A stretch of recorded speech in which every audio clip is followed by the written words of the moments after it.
Hey guys, hey. Here is my take on a mushroom jerky.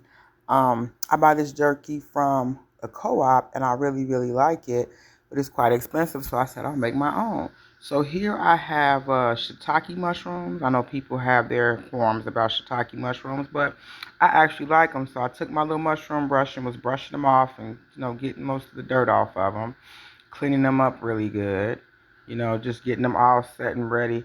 I'm showing you how much I paid for them. So I paid $3.99 for them, and I usually end up paying $6 for mushrooms jerky already made. So the fact that I'm paying $3 for like $3 to $4 a piece for packages of mushrooms is allowing me to be able to make double what I would get if I bought them out of the store. So, and I go to the Asian market to get these. So after I washed them, I cut them all up. See, I getting them all cut up, and getting ready to marinate them, because you got to really marinate the mushrooms because they soak up a lot of liquid.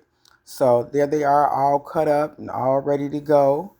And then I'm going to start showing you the things I use for my seasonings. So I have some cowboy like steak seasoning, garlic powder, liquid aminos. I usually use coconut aminos, but I didn't have it. Coconut sugar for just a little bit of sweetness. And so I'm going to start with the liquid aminos because that helps to give it the, and you can use soy sauce too if you like. But I like the liquid aminos or the coconut aminos. I think the coconut aminos is best actually. So there's the liquid aminos, and then I'm going to add the coconut sugar because it gives it a nice little sweetness and helps it to caramelize when you put it in the dehydrator.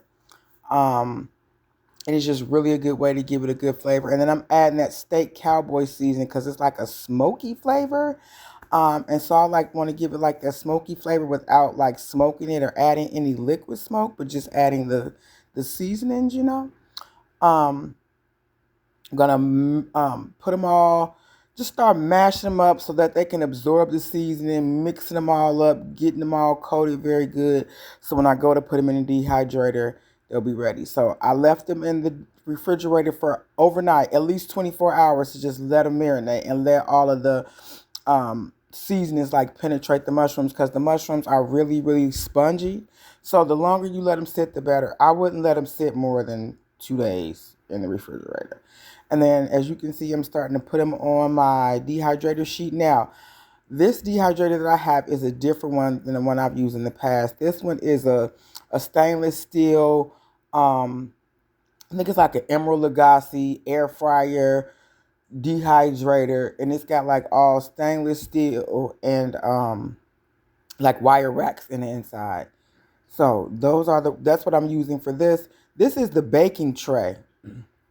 So the baking tray is what I'm using to put them on, just so they won't like drip any drippings on the bottom of the dehydrator or anything like that, and it could just be ready to go. So as you can see, I'm putting all the mushrooms on the tray. You don't have to have them separated because they'll start to shrink up. So I'm just kind of putting them all on there and getting them ready to put into the air fryer. So those are all the mushrooms on the baking tray, prepared to go into the dehydrator. Now, when I put them in the dehydrator, I dehydrate them for 6 hours at 120 degrees. So, when I put them in the dehydrator, on dehydrate, so you see me put it on dehydrate, and then it's going to be 6 hours, and then you'll see it blink here, 120 degrees. So, I'm going to put them in there for that long, let them just dehydrate, and then come back and get them and show you guys what they look like. So putting them in there 6 hours. I usually put them in the morning and just let them go pretty much all day. And then this is what they look like coming out of the dehydrator after 6 hours. And then you just have some pretty cheap and easy mushroom jerky. And then now I'm starting to put them in a little container and put them in the fridge. As you can see, I had already kind of eaten some of them and crunched on them, and they were very tasty, might I add. And I usually do this on a weekly basis just to have some prepped meals and prep like little snacks for myself so that I can have some things just ready. So that is one of the things that I do to keep me satiated, to help me on my health and wellness journey, and just to have some ready-made things ready for me to just have. So the mushroom jerky is great and it's chewy. Really good. Thank you guys for watching. Bye.